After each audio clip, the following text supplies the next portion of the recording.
১০০তম দিনে মৃত্যু ছাড়ালো ১২০০, সামনে ভয়াবহতা আরও বাড়বে। বিধি নিষেধ মানলে গ্রাফ এখনও নিম্নমুখী করা সম্ভব। কেবল রেড জোনের সাধারণ ছুটি, ইয়েলো ও গ্রিন জোনের সীমিত আকারে খোলা থাকবে সব শিক্ষা প্রতিষ্ঠানের ছুটি বাড়ল। কঠিন সময় পার করছে প্রশাসনের কর্মকর্তা কর্মচারীরা, জীবনের ঝুঁকি নিয়ে কাজ করছেন মাঠ পর্যায়ে। এইচএসসি পরীক্ষা নিয়ে অনিশ্চয়তায় ৩২ লাখ শিক্ষার্থী, অনলাইন সচল রাখতে সমন্বিত পদক্ষেপ নেয়ার তাগিদ।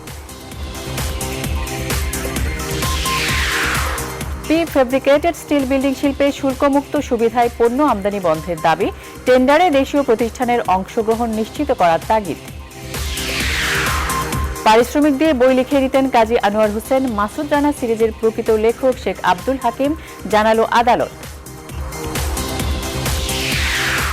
যুক্তরাষ্ট্রের কৃষ্ণাঙ্গ হত্যায় বর্ণবাদ বিরোধী বিক্ষোভ এশিয়াতেও, জাপানের বিশাল পদযাত্রা, ভারতের গান্ধীর মূর্তি অপসারণের দাবি। স্বাগত সকাল 10টার সংবাদে, সাথে আছি আমি আসমাতুলি। দেশে করোনা শনাক্তের ১০০তম দিনে আক্রান্তের সংখ্যা ৯০,০০০ ছাড়িয়ে গেছে। করোনা সংক্রমণ কখন নিয়ন্ত্রণে আসবে কিংবা নতুন স্বাভাবিক জীবন কবে ফিরে আসবে তা কেউ নিশ্চিত করে বলতে পারছে না। জনস্বাস্থ্যবিদরা বলছেন, সরকারের উদ্যোগ সফল হওয়া এবং স্বাস্থ্যবিধি মেনে না চলার কারণে সংক্রমণ বেড়েই চলেছে। তবে এখনও সময় আছে। রেড জোনগুলোতে কঠোর লকডাউন কার্যকর করলে সংক্রমণ নিম্নমুখী করা সম্ভব হবে। বিস্তারিত হাসান পারভেজের প্রতিবেদনে। ৮ মার্চ দেশে প্রথম করোনা শনাক্ত হয়। করোনা শনাক্তের ১০০তম দিনে এসে সংক্রমণ এখন ঊর্ধ্বমুখী।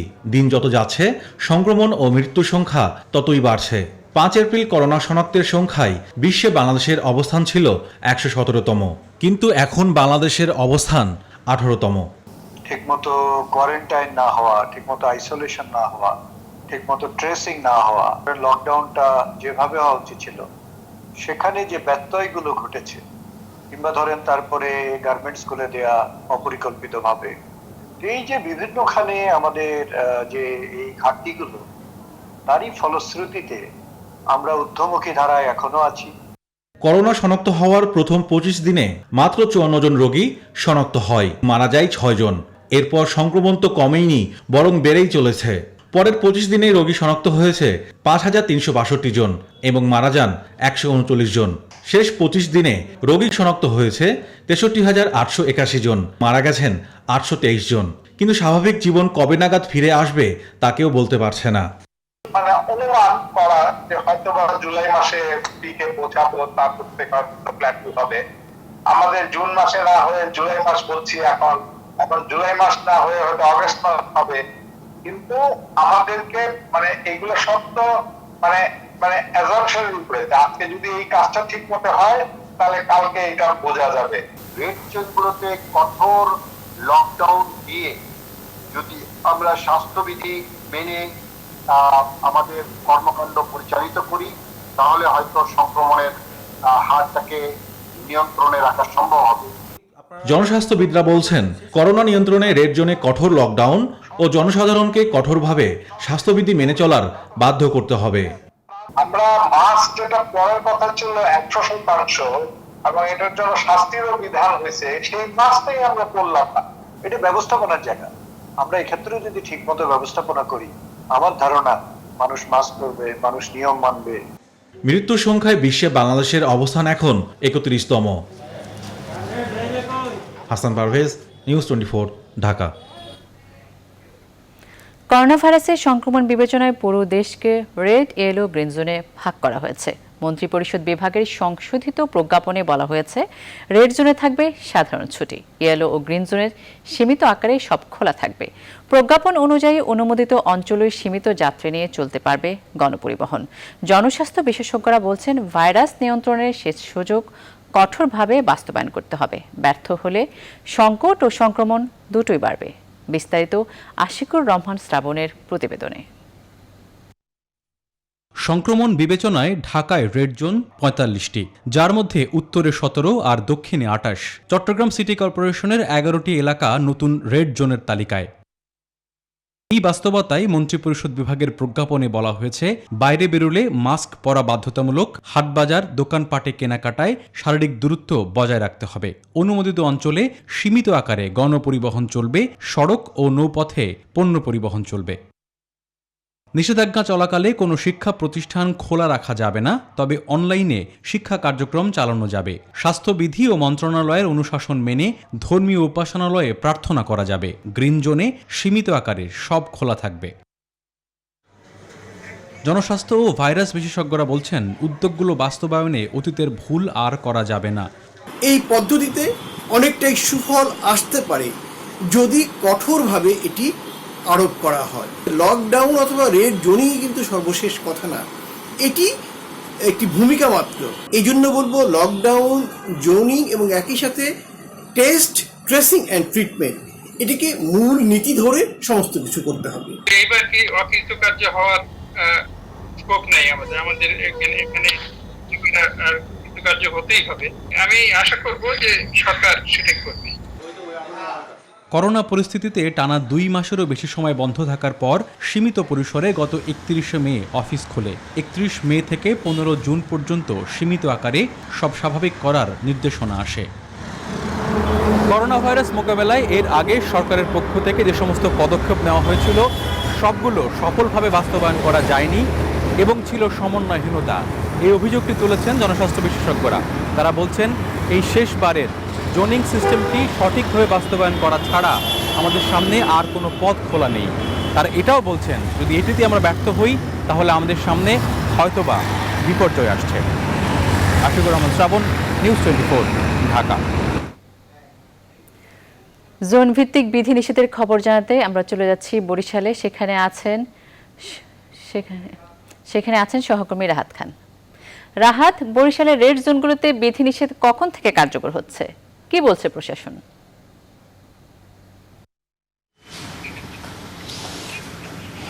ধন্যবাদ আসমাতুলি আপনাকে। আসলে আপনি জানেন যে বরিশাল বিভাগে দিন দিন করোনা পরিস্থিতি খারাপের দিকে যাচ্ছে। আপনাকে একটি প্রয়োজনীয় তথ্য দিয়ে রাখি যে গতকাল পর্যন্ত বরিশাল বিভাগে ১৫০০-এর বেশি করোনায় আক্রান্ত হয়েছেন এবং বরিশাল নগরী এবং জেলায় 9 শতাধিক। প্রতিদিন 50 থেকে 60 জন করোনা শনাক্ত হচ্ছে এবং এটি মানে ঘরে ঘরে যাচ্ছে। বিষয়টি এমন হচ্ছে, এমন পরিস্থিতিতে স্বাস্থ্য মহাপরিচালকের কার্যালয় থেকে গতকাল বরিশাল বিভাগের প্রতিটি সিভিল সার্জন কার্যালয় এবং স্বাস্থ্য বিভাগীয় পরিচালকের কার্যালয়ে একটি নির্দেশনা এসেছে, একটি জোন ভাগ করা অর্থাৎ লাল, হলুদ এবং সবুজ জোন ভাগ করা একটি তালিকা, জোনিং তালিকা সংশ্লিষ্ট জেলা প্রশাসকদের কাছে দেওয়া হয়েছে। সেই অনুযায়ী লকডাউন বাস্তবায়ন হবে।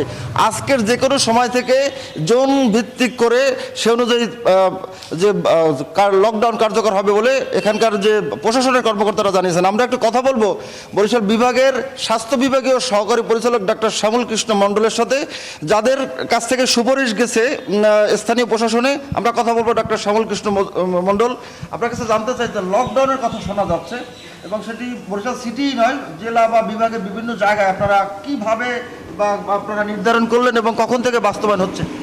ধন্যবাদ। আসলে আপনি যে তথ্যটা দিচ্ছিলেন যে আমাদের বরিশাল বিভাগে ইতিমধ্যেই 1669 জন আমরা রোগী শনাক্ত করে ফেলছি এবং তার মধ্যে দুঃখের বিষয় হলো সত্য যে 34 জন রোগী মারা গেছে।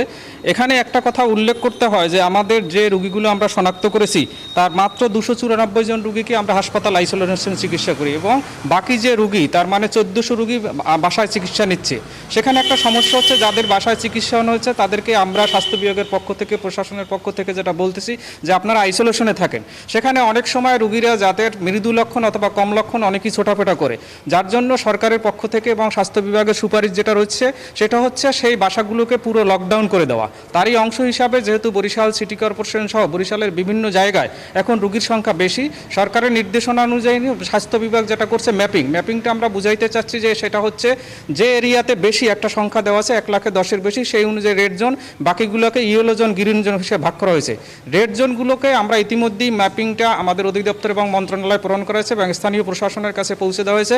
খুব শীঘ্রই সরকারের সংকেত অনুযায়ী, যেটা ইতিমধ্যেই আপনারা জাতীয়ভাবে শুনতেছেন, যে পর্যায়ক্রমে দেশের বিভিন্ন জেলাগুলোকে লকডাউনের আওতায় আনা হবে। বরিশাল বিভাগও ব্যতিক্রম না। আমরা যে ম্যাপিংটা করেছি সেই ম্যাপিং অনুযায়ী খুব শীঘ্র হয়তো বা সরকারের ঊর্ধ্বতন কর্তৃপক্ষের ইঙ্গিত অনুযায়ী লোকাল প্রশাসন লকডাউন ঘোষণা করবেন। আজকে শোনা যাচ্ছে যে জেলা প্রশাসন বা উপজেলা প্রশাসনগুলোতে এ নিয়ে সভা রয়েছে। শোনা যাচ্ছে যে এরপরেই মূলত লকডাউন বাস্তবায়ন কার্যক্রম শুরু হবে। আপনার কাছে কি তথ্য রয়েছে? হ্যাঁ, যে আপনি যেটা শুনছেন সেটা সত্যি আসছে। লকডাউন যখন আমরা করি আমাদের অনেক সুযোগ সুবিধা থেকে জনগণ বঞ্চিত থাকে, হয়তোবা তারা বাসার থেকে বেরোইতে পারে না বা বিভিন্ন তার নিত্য প্রয়োজনীয় জিনিসের প্রয়োজন হতে পারে, যার জন্য এটার জন্য একটা প্রস্তুতির ব্যাপার আছে। এটা সফল করতে পারলে স্থানীয় জনপ্রতিনিধি, প্রশাসন, অন্যান্য ব্যক্তিবর্গ, সুধীবৃন্দ, সাংবাদিক এবং মিডিয়া যারা আছে সবাইকে সম্মিলিতভাবে যদি অংশগ্রহণ না হয় তাহলে লকডাউনটা সফল হবে না। যার জন্য স্থানীয়ভাবে বিভিন্ন জায়গায় সিটি কর্পোরেশন, জেলা, তারপর উপজেলা পর্যায়ে এবং বিভিন্ন গ্রাম মহল্লায় এ নিয়ে মিটিং হচ্ছে এবং প্রস্তুতি সভা হচ্ছে। তার প্রস্তুতি যখনই সম্পন্ন হবে তার পরবর্তীতে হয়তোবা সরকারের ঊর্ধ্বতন কর্তৃপক্ষের নির্দেশনা মোতাবেক লোকাল কর্তৃপক্ষ লকডাউন ঘোষণা করবেন। প্রশ্ন ছিল, জেলা প্রশাসক বলেছেন যে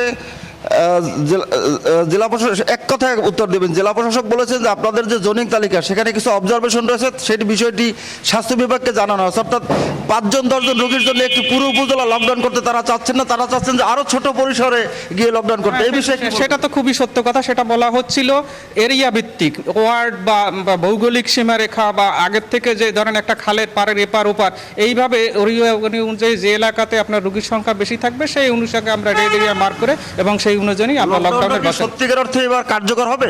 আমরা তো সরকারের কাছে সবসময় সুপারিশ করি জনগণের অংশগ্রহণের মাধ্যমে যাতে একটা সুন্দর লকডাউন হয়, যার ফলে এলাকাবাসী এই যে মহান আতঙ্ক, এই যে আতঙ্ক মুক্তি পায়। সময় কম, ধন্যবাদ আপনাকে সময় দেওয়ার জন্য। এই ছিল বরিশাল থেকে লকডাউনের পূর্ব প্রস্তুতির খবর। আমরা চলে যাচ্ছি চট্টগ্রামে, সেখানে অপেক্ষা করছেন সহকর্মী ফাতেমা জান্নাত। মোমো, আপনি সেখানকার পরিস্থিতি দর্শকদের জানাবেন।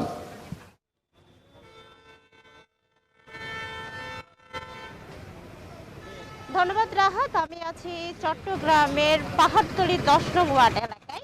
এটি রেড জোনের আওতায় পড়েছে এলাকাটি। আপনার সকালবেলা যেমনটি জানিয়েছিলাম, চট্টগ্রামের 10টি এলাকাকে রেড জোন হিসেবে ঘোষণা করা হয়েছে এবং আজ রাত 12টা থেকে কিন্তু সেটি কার্যক্রম করা হবে।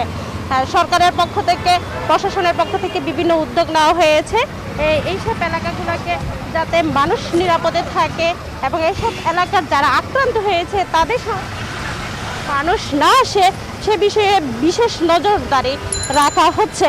চট্টগ্রামে 10টি এলাকার যেসব এলাকাকে রেড জোন হিসেবে ঘোষণা করা হয়েছে সেগুলো হলো চট্টগ্রামের 37-38 নং ওয়ার্ড, পতেঙ্গার 39 নং ওয়ার্ড, পাহাড়তলী 10 নম্বর ওয়ার্ড, কোতোয়ালি 16, 20, 21, 22 নং ওয়ার্ড, কুলশির 14 নং ওয়ার্ড, হালিশহর এলাকার 26 নং ওয়ার্ড। আপনাকে জানিয়ে রাখি আর একটু, চট্টগ্রামের জেলায় এখন পর্যন্ত করোনা আক্রান্ত হয়েছে 5235 জন। তার মধ্যে শুধুমাত্র হালিশহরে আক্রান্ত রয়েছে 3656 জনের মতো। এছাড়া চট্টগ্রামের 9 উপজেলাকে রেড জোনের আওতায় আনা হয়েছে। সেই 9 এলাকাগুলো হচ্ছে আনোয়ারা, বাঁশখালী, বলখালী, সীতাকুণ্ড, চন্দনায়, সাতাজারি, পটিয়া ও রাউজান।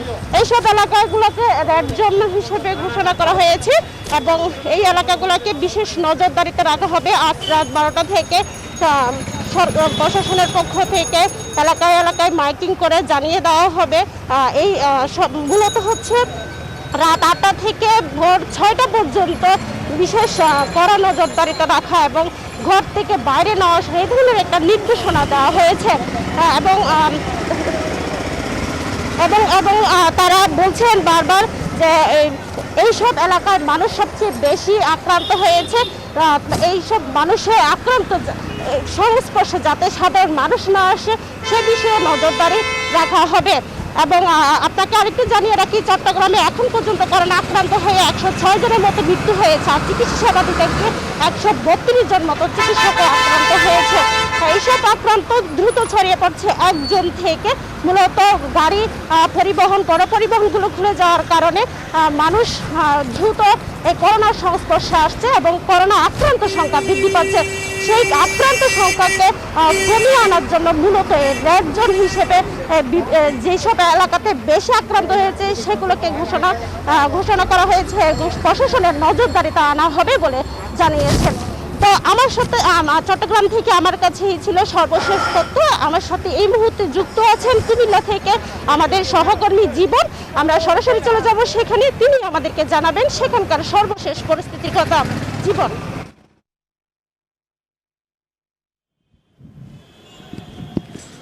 মোমো, আপনাকে ধন্যবাদ। আপনি যেমনটি বলছিলেন যে কুমিল্লা ভালো নেই, কারণ কুমিল্লা দিন দিন করোনা আক্রান্তের সংখ্যা দিন দিন বৃদ্ধি পাচ্ছে। ইতিমধ্যে কুমিল্লা প্রায় 2000 ছাড়িয়ে গেছে করোনা আক্রান্তের সংখ্যা, এবং মৃত্যুবরণ করেছেন ইতিমধ্যে 72 জন মৃত্যুবরণ করেছেন বলে আমাকে কুমিল্লা জেলা সিভিল সার্জন ডাক্তার নেয়াতুজ্জামান তিনি জানিয়েছেন।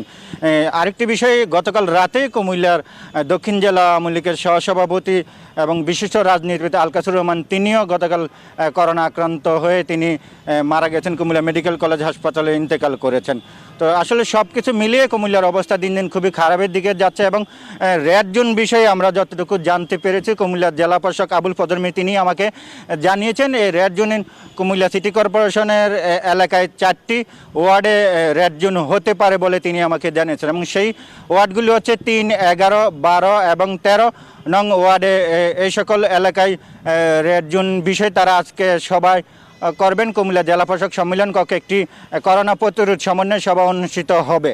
তো সব কিছু মিলিয়ে আসলে কুমিল্লার যে মানুষের ভিতরে যে সচেতন হওয়ার বিষয়টি, সেটি আসলে তেমন একটি লক্ষ্য দেওয়া যাচ্ছে না, এবং মানুষ স্বাস্থ্যবিধি মেনে চলাচল করছে না, যার কারণে ফলে কুমিল্লা দিন দিন ঝুঁকিতে চলে যাচ্ছে। এবং ইতিমধ্যে কুমিল্লা জেলায় রেড জোনের আওতায় রয়েছেন, এবং সরকারি নীতিমালা মেনে রেড জোন হবে বলে আমাকে প্রশাসনের কর্মকর্তারা জানান। তো আমার পাশে আছেন কুমিল্লা সিটি কর্পোরেশনের 11 নং ওয়ার্ডের কাউন্সিলর হাবিবুল আল আমিন সাদি আছেন। আমি আপনার কাছ থেকে জানতে চাচ্ছি যে আপনার 11 নং ওয়ার্ডও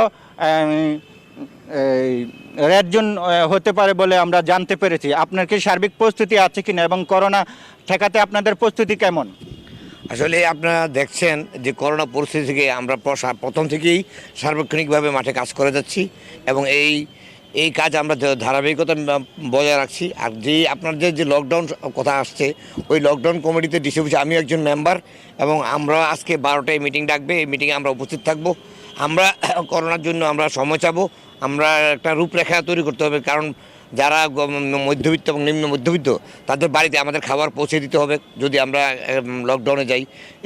এইসব দিকগুলি লক্ষ্য করে আজকে আমরা কথা বলবো। এবং আমাদের যে কুমিল্লার যে ভয়াবহ পরিস্থিতি, আসলে আমরা কুমিল্লার যারা শিক্ষিত সমাজ তারাও আসলে এগুলি মানছেন না, আর আমরা রিক্সা ড্রাইভার বা অন্যান্য পর্যায়ে তাদেরকে কি বলবো।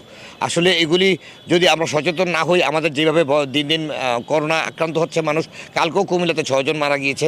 আমরা এই জন্য আপনাদের মাধ্যমে বলতে চাই আমাদের কুমিল্লার যুব সমাজ থেকে সকল পর্যায়ের লোকজনকে, আপনারা আসলে সরকারি আইন মেনে চলুন। সরকারি আইন মেনে না চললে আপনাদের যে ভয়াবহ রূপ নিচ্ছে, তাতে আপনারাও আক্রান্ত হবেন, আপনাদের পরিবার আক্রান্ত হবে, এবং আপনাদের সবাইকে ঝুঁকির মুখে ফেলবেন। এবং কুমিল্লা শহর এখন পুরোপুরি ঝুঁকির মুখে আছে। আমরা বিশ্বাস করি আমরা এই রেড জোনের মাধ্যমে আমরা এটা আসলে কতটুকু সম্ভব করা যায়, তারপরেও আমরা সার্বিকভাবে চেষ্টা করব, এবং আমরা সকল রকম প্রিপারেশন আছে রেড জোনের জন্য। সেই প্রিপারেশনগুলির মধ্যে আমরা মানুষের ঘরে খাবার দিয়ে দেব, আমরা 15 দিনের খাবার দিয়ে দেব, পাশাপাশি আমরা কিছু তৈরি তরকারি এবং পাশাপাশি পেঁয়াজ, তেল, ডাল এগুলি দিয়ে দেবো। এবং আমাদেরকে যদি একটু সময় দেয় তাহলে আমরা ওইভাবেই রেড জোন হওয়ার প্রস্তুতি আছে কিনা আপনাদের? রেড জোন হওয়ার প্রস্তুতি, আমরা পর্যাপ্ত পরিমাণে চাউল মজুত করেছি রেড জোনের জন্য, এবং পাশাপাশি আমরা যদি একটু সময় দিই, আমরা এগুলো তো দিতে হবে মানুষকে, আমাদের মজুদ ব্যবস্থা আছে, কিন্তু আমরা যেগুলো দিব সেই জন্য আমাদেরকে সময় দিতে হবে। এবং আমরা বিশ্বাস করি যে আমরা আজকের মিটিংয়ে আমরা সময় পাবো, এবং এইভাবে আমরা আরও বিভিন্ন আপনারা দেখেছেন আমরা বিভিন্নভাবে বিভিন্ন পর্যায়ে আমরা কাজ করছি। কেবল যে আমরা করোনা নিয়ে না, আমরা চেষ্টা করছি ডেঙ্গু মশা আমাদের এলাকার প্রতিটা দ্বারে আমরা মানুষকে সচেতন করছি, এবং যেভাবে আমরা মশার ওষুধ ছিটাচ্ছি, এবং আমরা মনে করেন একটা পথিক সে পথ চলছে, দেখছি তার হাতে মাস্ক নাই, আমরা মাস্ক নিয়ে বেরোচ্ছি, আমরা হ্যাক্সাসল নিয়ে বেরোচ্ছি, তাকে দিচ্ছি যাতে তাকে সচেতন করার জন্য, তারপরেও মানুষ সচেতন হচ্ছে না। তাই কি বলবো যে আসলে মানুষকে কীভাবে যে বুঝাবো। জি, ধন্যবাদ আপনাকে। আপনি শুনছিলেন যে আসলে কুমিল্লার বিশিষ্ট নাগরিকরা চাচ্ছেন যে মহামারী করোনা থেকে রক্ষার জন্য জরুরি সিদ্ধান্ত প্রয়োজন। তো এই ছিল আমার কাছ থেকে সর্বশেষ। আমি আমি আমার আরেক সহকর্মী নাজমুলের কাছে যাচ্ছি। শাহবাগের নাজমুল সেখানকার বিস্তারিত জানাবেন। নাজমুল। জীবন, আপনি যেমনটি বলছিলেন যে সেখানকার লকডাউনের সর্বশেষ খবর, এই মুহূর্তে রয়েছি আশুলিয়াতে। আশুলিয়ার যে ইউনিয়নটা রয়েছে সেই আশুলিয়া ইউনিয়নে কিন্তু আপনার খুবই ঝুঁকিপূর্ণ বলা হয়েছে এবং সেখানে কিন্তু রেড সিগন্যাল দেওয়া হয়েছে এবং যেহেতু এটা শিল্প অঞ্চল, সেই শিল্প অঞ্চলের মানুষ কিন্তু তারা দেখছেন যে প্রচুর মানুষ তারা এখানে বের হচ্ছে এবং তারা কিন্তু আসলে প্রয়োজনের বাইরে রয়েছে। অনেকে আমি যেখানে দাঁড়িয়ে আছি এখানে কিন্তু প্রচুর লোক রয়েছে এবং তাদের মুখে কিন্তু মাস্ক নাই। আপনি দেখছেন যে একটু আমি দেখাতে চাই যে এই যে চাচা, আপনার মুখে মাস্ক নাই কেন? মনে ছিল না, আমি বাসার থেকে বাড়ায় এসে ইনার দিলাম তো মনে আসেন না। আপনার মুখে মাস্ক নাই কেন? মাস্ক আছে, মাস্ক গাড়ির ভিতর তুই এনেছে চা খাবার। গাড়ির ভিতরে চায়ের দোকানে তো ঝুঁকিপূর্ণ। তো এটা তো ঝুঁকিপূর্ণ, এটা ফাঁকে ফাঁকে বইছি সেজন্য। কি খবর আর? ধন্যবাদ আপনাকে। আসলে যেমন দোকান, আপনার একটু দোকানে দেখাতে চাই যে এই দোকানদার আপনার মুখে মাস্ক নাই। মাস্ক ছিল, রাইখে দিচ্ছে আর খুঁজে পাইতেছি ছিল মাস্ক পরতাম। আসলে খুবই ঝুঁকিপূর্ণ এবং যেটা বলা হচ্ছে যে আশুলিয়ার যেটা রেড জোন হিসেবে পরিচিত এবং সেখানে কিন্তু উপজেলা নির্বাহী কর্মকর্তা আমাদেরকে জানিয়েছেন যে যেহেতু আশুলিয়ার পোশাক কারখানাগুলো একটু বেশি, সেই পোশাক কারখানা যেহেতু রয়েছে সেগুলো ছুটির আওতায় আনা হবে। এইদিকে কিন্তু মাইকিং করা হবে এবং নিয়মিত মাইকিং করে তাদেরকে সতর্ক করা হবে এবং যেহেতু এই অঞ্চলের মানুষ, প্রচুর মানুষ রয়েছে এবং সেখানে কিন্তু তারা আসলে সতর্ক না। আমি আরেকজনের সাথে একটু কথা বলছি। চাচা, আপনি কোথায় যাবেন? এই তো সামনে। তো এই যে বেরোচ্ছেন, এটা তো রেড জোন হিসেবে চিহ্নিত করা হয়েছে, মুখে মাস্ক কই? আচ্ছা, মাস্ক তো আনি না, কাজে থেকে দৌড় মেরে আয় বলছিলাম একটু। ঠিক আছে, এটা মাস্ক পরতে হইব। অনেক ধন্যবাদ আপনাকে, অনেক ধন্যবাদ। যেমনটি আসলে বলছেন, তারা আসলে সবাই কিন্তু বলা হচ্ছে সতর্ক রয়েছে, কিন্তু আসলে কেউ কিন্তু সতর্ক না। আপনাদের দোকানদারকে দেখালাম, এছাড়াও এই লোকজনগুলি যারা আসছে তাদেরকে একটু দেখালাম, তারা আসলে কতটা ঝুঁকিপূর্ণ। আমরা একটু দেখাতে চাই যে প্রচুর গাড়ি চলছে এবং সেখানে কিন্তু আসলে এই অঞ্চলটি বলা হয়েছে যে রেড জোন হিসেবে পরিচিত হয়েছে এবং চিহ্নিত করা হয়েছে এবং এখানে যে ঢাকার সিভিল সার্জন তিনি কিন্তু আসলে রেড জোন হিসেবে চিহ্নিত করার পরেই সেটার কার্যক্রম কিন্তু আগামী বৃহস্পতিবার থেকে তারা করবে বলে আমাদেরকে জানিয়েছে। এই ছিল আমার কাছে লকডাউনের সর্বশেষ খবর। চলে যাচ্ছি যশোরে, আমার আর এক সহকর্মী রয়েছে রিপনের কাছে। রিপন।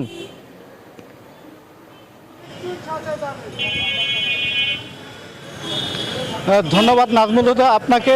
আপনি জানেন যে গতকাল থেকে যে মিটিং হয়েছিল, সেই মিটিংয়ের পরে কিন্তু সিদ্ধান্ত হয়েছিল যশোরের 17টি স্থানে লকডাউনের ঘোষণা দেওয়া হয়েছিল। সেই লকডাউন কিন্তু আমরা সকাল থেকে দেখেছি যে কার্যকর খুব বেশি হয়নি।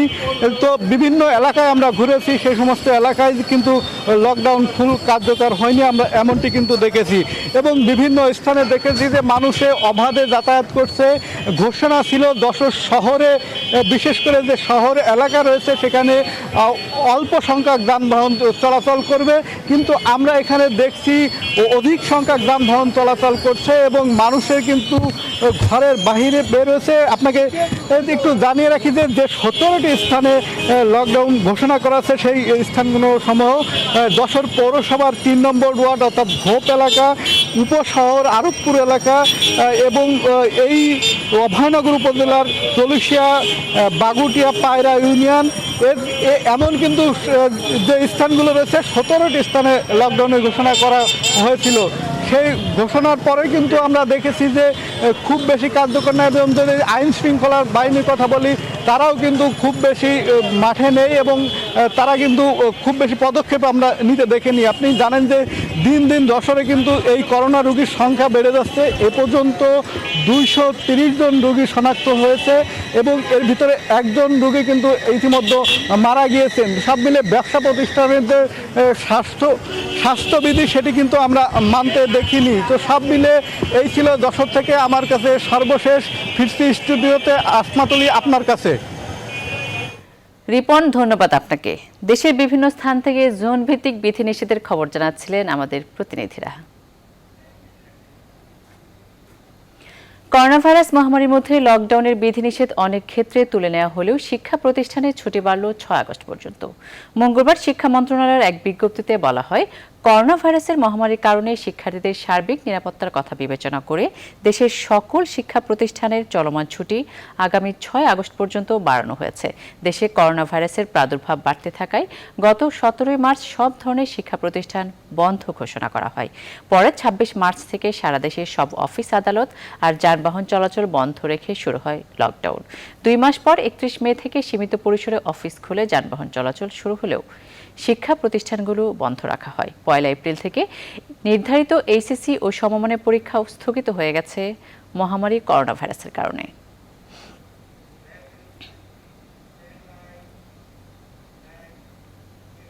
সময় হলো একটি বিরতির, সঙ্গেই থাকুন। আবারও স্বাগত, দেখছেন সকাল 10টা সংবাদ। ভয়াবহ করোনা ভাইরাসকালীন সময়ে কঠিন সময় পার করছেন প্রশাসনের মাঠ পর্যায়ের কর্মকর্তা কর্মচারীরা। নিজেদের জীবনের ঝুঁকি নিয়ে মাঠে আছেন তারা। 24 ঘন্টা মনিটরিং এর মাধ্যমে করোনা মোকাবেলায় মাঠে আছেন তারা। এই পর্যন্ত 157 আক্রান্ত এবং 10 জনের মৃত্যু হয়েছে। জনপ্রশাসন সচিব বলছেন, ঝুঁকির মধ্যে থাকা প্রশাসনের এসব সদস্যদের সার্বক্ষণিক মনিটরিং করছেন জনপ্রশাসন মন্ত্রণালয়। বিশেষজ্ঞদের মতো এসব ফ্রন্টলাইনারদের বাঁচাতে হবে, নইলে দেশে ভয়াবহ পরিস্থিতির সৃষ্টি হবে। তৌফিক মাহমুদ মুন্নার রিপোর্টে বিস্তারিত। ভয়াবহ করোনা যখন পুরো বিশ্ব অসহায়, তখন বাদ যায়নি বাংলাদেশও। 8ই মার্চ দেশের প্রথম করোনা রোগে আক্রান্ত হয় এবং সেই মাসের 26 তারিখ থেকে সরকার করোনা মোকাবেলায় সাধারণ ছুটি ঘোষণা করে। করোনা শুরু থেকে মাঠে থেকে কাজ করছে প্রশাসনের মাঠ পর্যায়ের সকল সদস্যবৃন্দ।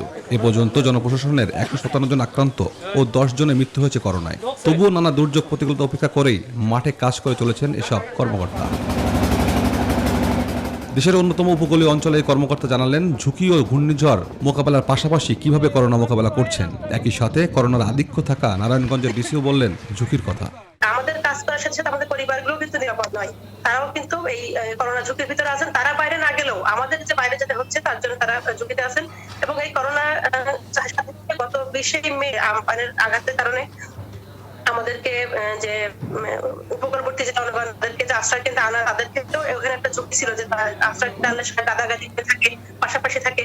প্রথম 2-1 জন আক্রান্ত হওয়ার পর আমরা একটু মেন্টালি ঘাবড়ে গিয়েছিলাম, কিন্তু যখন আমরা তাদের সাথে অন টু অন টাচে থেকে তাদের চিকিৎসা সেবা অন্যান্য জিনিস দিয়েছি এবং মানসিক সাহায্য এবং উদ্দীপনা দিয়েছি, এখন তারা সুস্থ হয়ে বেঁটে আসছে।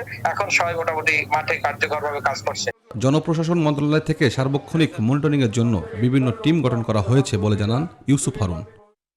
জনগণের সাথে সম্পৃক্ত হয়ে আমাদের কাজ করতে হয়।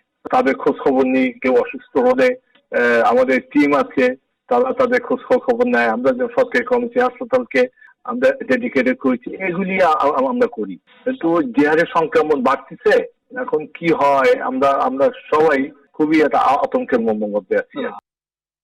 এদিকে বিশেষজ্ঞরা বলছেন, মাঠ পর্যায়ে এসব কর্মকর্তাদের আলাদা নজর দিতে হবে। তারা অসুস্থ হয়ে পড়লে পরিস্থিতি মোকাবেলা কঠিন হয়ে পড়বে। এবং এই সম্মুখ যোদ্ধাদের যদি আমরা রক্ষা করতে না পারি এবং তাদেরকে যদি কাজে লাগাতে না পারি, তাহলে কিন্তু আমরা ভয়াবহ পরিস্থিতির দিকে যাবো, যখন কাউকেই পাওয়া যাবে না মাঠে, সবাই তখন পালিয়ে যাবেন মাঠ থেকে। সেটা তো করতে দেওয়া যাবে না। সুতরাং তাদের যাতে মনোবলটা অক্ষুণ্ণ থাকে এবং তারা যেন সহায়তা ঠিকমতো পান। প্রয়োজনে চিকিৎসা সহ সার্বক্ষণিক মনিটরিং এর মাধ্যমে মাঠ পর্যায়ে এসব কর্মীদের সাথে সমন্বয় করেই করোনা মোকাবেলার কথা বললেন এই বিশেষজ্ঞ। তৌফিক মাহমুদ মুন্না, নিউজ 24, ঢাকা। কবে হবে এইচএসসি পরীক্ষা? কবে কলেজে ভর্তি হবেন সদ্য এসএসসি পাশ করা শিক্ষার্থীরা? এই প্রশ্ন দেশের প্রায় 32 লাখ শিক্ষার্থীর, যার উত্তর অজানা। করোনা প্রেক্ষাপট শিক্ষার্থীদের নিয়ে যাচ্ছে অনিশ্চিত ভবিষ্যতের দিকে। একেবারে থমকে থাকা এই শিক্ষা ব্যবস্থাকে অনলাইনে সচল রাখতে সমন্বিত পদক্ষেপের কথা বলছেন শিক্ষাবিদ ও গবেষকরা। গুরুত্ব দিচ্ছেন অনলাইন ভর্তি কার্যক্রমে। সজল দাসের রিপোর্ট। এইচএসসি পরীক্ষার্থী মুক্তা ও শারমিন। করোনা প্রেক্ষাপটে পিছিয়েছে পরীক্ষা, 3 মাস পরও অজানা ভবিষ্যৎ। উদ্দেশ্যহীন লেখাপড়াই সঙ্গী হয়েছে বিরক্তি আর হতাশা। আসক্তি বাড়ছে টিভি, মোবাইলে। টিভি দেখি, আম্মুর সাথে একটু কাজ করি, ফোন চালাই, অনলাইনে ক্লাস করি। টেনশন তো আছে, পরীক্ষা হচ্ছে না। একই অবস্থা সদ্য এসএসসি পাশ করা শিক্ষার্থীদের। ফলাফল পেলেও কলেজে ভর্তি হবেন কবে? অজানা এই প্রশ্নের উত্তর। বছরের এই সময়টিতে সাধারণত স্কুল কলেজগুলোতে চলে ভর্তি কার্যক্রম, শিক্ষার্থীদের পদচারণায় মুখর থাকে প্রতিষ্ঠানগুলো। কিন্তু করোনা প্রেক্ষাপটের কারণে এখন পরিস্থিতি একেবারেই ভিন্ন। সন্তানের শিক্ষা জীবন নিয়ে দুশ্চিন্তায় অভিভাবকরা, তাকিয়ে সরকারের সিদ্ধান্তের দিকে। এটা জীবন মরণের খেলা আর এটা পরীক্ষার খেলা। এখন আমরা কোন দিকে যাব? দেশের পরিস্থিতি হজবরল হয়ে রয়েছে। পড়াশোনা একবারই করতেছে না, এখন ওই যে সারাক্ষণ মোবাইল টোবাইল নিয়ে এগুলো নিয়ে সময় কাটায়। তো একটা এই নিয়মের ভিতরে ছিল, স্কুলে যাইতো, তারপরে কোচিং ছিল, তারপরে এই প্রাইভেট ছিল, এখন তো কিছুই হচ্ছে না। শিক্ষাবিদ ও গবেষকরা বলছেন, শিক্ষা ও ভর্তি কার্যক্রম চালিয়ে নিতে অবশ্যই পরিস্থিতি বিবেচনায় সমন্বিত সিদ্ধান্ত নিতে হবে। জীবন আর জীবিকার সাথে শিক্ষাকেও দিতে হবে সমান গুরুত্ব। গত বছর মোবাইল ফোনে ভর্তি বন্ধ করেছে। কেন মোবাইল ফোনে ভর্তি করেছে? মোবাইল ফোনে একজনের তা আরেকজন করে দেয়, এটা তো কিছুই না। তাকে ধরে পানিশমেন্ট দেবে। একসাথে এত বড় শিক্ষা ব্যবস্থার এই পরিধি নিয়ে একসাথে সিদ্ধান্ত নেওয়ার অবকাশ নেই, ধাপে ধাপে নিতে হবে। আমি 3 ধাপে আমি মনে করি যে 2 মাসের মধ্যেই 3 ধাপ অতিক্রম করা সম্ভব। ডিজিটাল বাংলাদেশ স্লোগানটি মুখে না বলে বাস্তবে প্রমাণের এখনই সময়, এমনটাই মত শিক্ষাবিদ ও গবেষকদের। সজল দাস, নিউজ 24, ঢাকা। দেশীয় স্টিল শিল্পের সুরক্ষায় প্রি-ফ্যাব্রিকেটেড স্টিল বিল্ডিং শিল্পে শুল্কমুক্ত সুবিধায় পণ্য আমদানি বন্ধ করার দাবি এ খাতের উদ্যোক্তাদের। তারা আরও দাবি করেন, সরকারি বৃহৎ প্রকল্পের টেন্ডারে দেশীয় প্রতিষ্ঠানগুলোর অংশগ্রহণ নিশ্চিত করতে হবে। নাজিয়া কনা রিপোর্ট। প্রি-ফ্যাব্রিকেটেড স্টিল বিল্ডিং শিল্পে দীর্ঘদিন ধরে এক অসম প্রতিযোগিতা চলছে। কারণ দেশীয় প্রতিষ্ঠানগুলো উচ্চ হারে কাস্টমস কর দিয়ে কাঁচামাল আমদানি করলেও বিভিন্ন অর্থনৈতিক জোনে বিদেশি প্রতিষ্ঠান বিনা শুল্কে তৈরি পণ্য আমদানি করছে। শুধু তাই নয়, আমদানিকৃত শুল্কমুক্ত পণ্য বিদেশি প্রতিষ্ঠানগুলো রাজস্ব বোর্ডের চোখ ফাঁকি দিয়ে বিক্রিও করছে বাজারে। ফলে প্রতিযোগিতায় দেশীয় প্রতিষ্ঠানগুলোর টিকে থাকা কষ্টকর হয়ে দাঁড়িয়েছে। Don't allow any import into the country duty free. এই মুহূর্তে অনেক কোম্পানি duty free import করছে, and unfortunately in some cases they are also misusing it, বেশি মাল এনে আবার বাজারে বিক্রি করছে। স্টিল বিল্ডিংয়ে দেশীয় অনেক যোগ্যতা সম্পন্ন প্রতিষ্ঠান থাকলেও সরকারি কোনো টেন্ডারে তাদের অংশগ্রহণের সুযোগ দেওয়া হচ্ছে না। এই শিল্পের বিকাশে সরকারি সব টেন্ডারে দেশীয় প্রতিষ্ঠানগুলোর অংশগ্রহণ নিশ্চিত করার দাবি খাত সংশ্লিষ্টদের। আমরা দেশের বাইরে আমাদের এই বিশ্বমানের প্রোডাক্ট আমরা এক্সপোর্ট করে আসছি। এটি বাংলাদেশের এক্সপোর্টের একটি নতুন নাম। কাজেই আমরা এখানে কোনো সরকারি ফ্যাসিলিটি চাই না, আমরা শুধু এটা চাই আমরা যেন মেগা প্রজেক্টগুলোতে, সরকারের যে মেগা প্রকল্পগুলো রয়েছে সেখানে যেন আমরা টেন্ডারে পার্টিসিপেট করতে পারি। এই শিল্পের কাঁচামাল আমদানিতে দেশীয় প্রতিষ্ঠানগুলোর কাস্টমস কর কমানো ও প্রধানমন্ত্রী ঘোষিত বিশেষ প্রণোদনা দ্রুত বাস্তবায়নের দাবিও জানায় তারা। এ পর্যন্ত এই খাত প্রায় 10,000 কোটি টাকার আর্থিক ক্ষতির সম্মুখীন। নাজিয়া কনা, নিউজ 24, ঢাকা। সময় হলো আরেকটি বিরতির, সঙ্গেই থাকুন। আবার স্বাগত, দেখছেন সকাল 10টার সংবাদ। পাঠকপ্রিয় স্পাই থ্রিলার সিরিজ মাসুদ রানার লেখক কে? এই প্রশ্ন শুনে যে কেউ এক নিমেষে উত্তর দিবেন কাজী আনোয়ার হোসেন, কিন্তু পরিবর্তিত বাস্তবতায় উত্তরটি ভুল। কারণ মাসুদ রানা সিরিজের লেখক কাজী আনোয়ার হোসেন নন, এর লেখক শেখ আব্দুল হাকিম। দীর্ঘ আইনি লড়াই শেষে রোববার বাংলাদেশ কপিরাইটস অফিস রায় দেয়, সেবা প্রকাশনীর মাসুদ রানা সিরিজের 207টি এবং কুয়াশা সিরিজের 50টি বইয়ের স্বত্ব পাচ্ছেন শেখ আব্দুল হাকিম। শুকর নামের রিপোর্ট। গত বছরের 29 জুলাই মাসুদ রানা সিরিজের লেখক হিসেবে মালিকানা সত্ত্ব দাবি করে সেবা প্রকাশনীর স্বত্বাধিকারী কাজী আনোয়ার হোসেনের বিরুদ্ধে বাংলাদেশ কপিরাইট আইনের 71 ও 89 ধারা লঙ্ঘনের অভিযোগ করেন শেখ আব্দুল হাকিম। প্রায় 11 মাস পরে রায় পেলেন তিনি। এখন থেকে এই সিরিজের 260টি এবং কুয়াশা সিরিজের 50টি বইয়ের স্বত্ব লেখক হিসেবে তারই প্রাপ্য বলে রায় দিয়েছে কপিরাইট অফিস। কপিরাইট অফিসের রেজিস্ট্রার জাফর রাজা চৌধুরী জানান, 260টি মাসুদ রানা বইয়ের মধ্যে একটি এবং কুয়াশার 50টি বইয়ের মধ্যে 6টিতে লেখক হিসেবে শেখ আব্দুল হাকিমের নামে কপিরাইট করা আছে, বাকিগুলো কপিরাইট করা নেই। তবে সেগুলো যে শেখ আব্দুল হাকিমেরই লেখা তা তিনি প্রমাণ করেছেন। কপিরাইট বোর্ড বা বিজ্ঞ আদালত থেকে পরবর্তী সিদ্ধান্ত না নেওয়া পর্যন্ত আবেদনকারীর দাবি করা বইগুলোর প্রকাশ বা বাণিজ্যিক কার্যক্রম থেকে বিরত থাকার নির্দেশও দেওয়া হয়েছে বলে জানান জাফর রাজা। দাবিকৃত বইগুলো যাতে এখন আর কোনো প্রকাশ যাতে না করেন এবং বিক্রয় যাতে না করেন। ওনার কপিরাইট রেজিস্ট্রেশনকৃত যে বইগুলো আছে এই বইগুলো বিক্রি করে উনি কত টাকা এ পর্যন্ত পেয়েছেন তার একটা হিসাব বিবরণী পরবর্তী 30 দিনের মধ্যে কপিরাইট অফিসে দাখিল করার জন্য। রায়ের পর্যবেক্ষণে বলা হয়েছে পারিশ্রমিকের বিনিময়ে শেখ আব্দুল হাকিম সহ একাধিক লেখককে দিয়ে মাসুদ রানা সিরিজের বইগুলো লিখিয়ে নিয়েছেন কাজী আনোয়ার হোসেন। কপিরাইট আইন অনুযায়ী এখন কেবল প্রাপ্য রয়্যালিটি চান মাসুদ রানা সিরিজের লেখক শেখ আব্দুল হাকিম। খুব আনন্দ হচ্ছে, সেবা প্রকাশনীতে আমি যা কিছু লিখেছি এটা তার স্বীকৃতি, তাতে আমি জিতেছি। আর একটা যুদ্ধ শুরু হবে, আমাকে আমার ন্যায্য পাওনা পেতে হবে। কপিরাইট অন্তর্ভুক্তির জন্য মাসুদ রানা সিরিজের প্রতিটি বইয়ের জন্য আলাদা করে আবেদন করতে হবে শেখ আব্দুল হাকিমকে।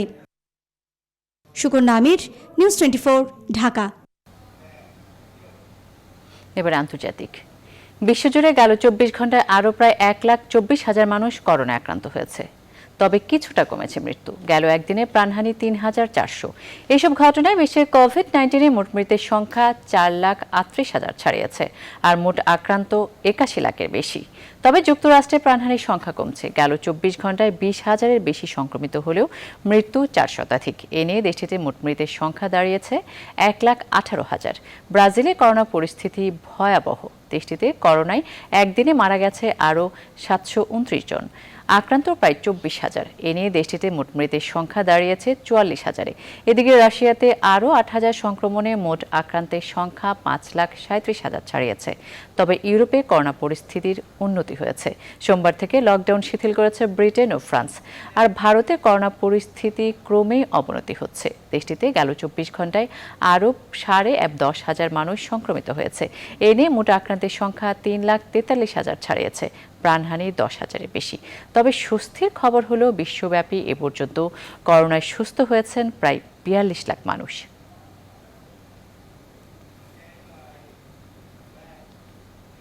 নিচ্ছি আরও একটি বিরতি, সঙ্গেই থাকুন। সকাল 10টা সংবাদে আবারও স্বাগত।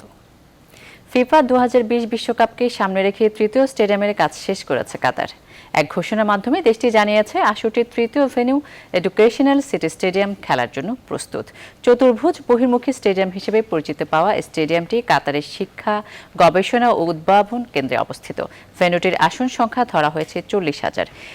এটিতে বিশ্বকাপের কোয়ার্টার ফাইনাল সহ বেশ কয়েকটি ম্যাচ অনুষ্ঠিত হবে। এখন এ পর্যন্ত সাথে থাকায় ধন্যবাদ সবাইকে।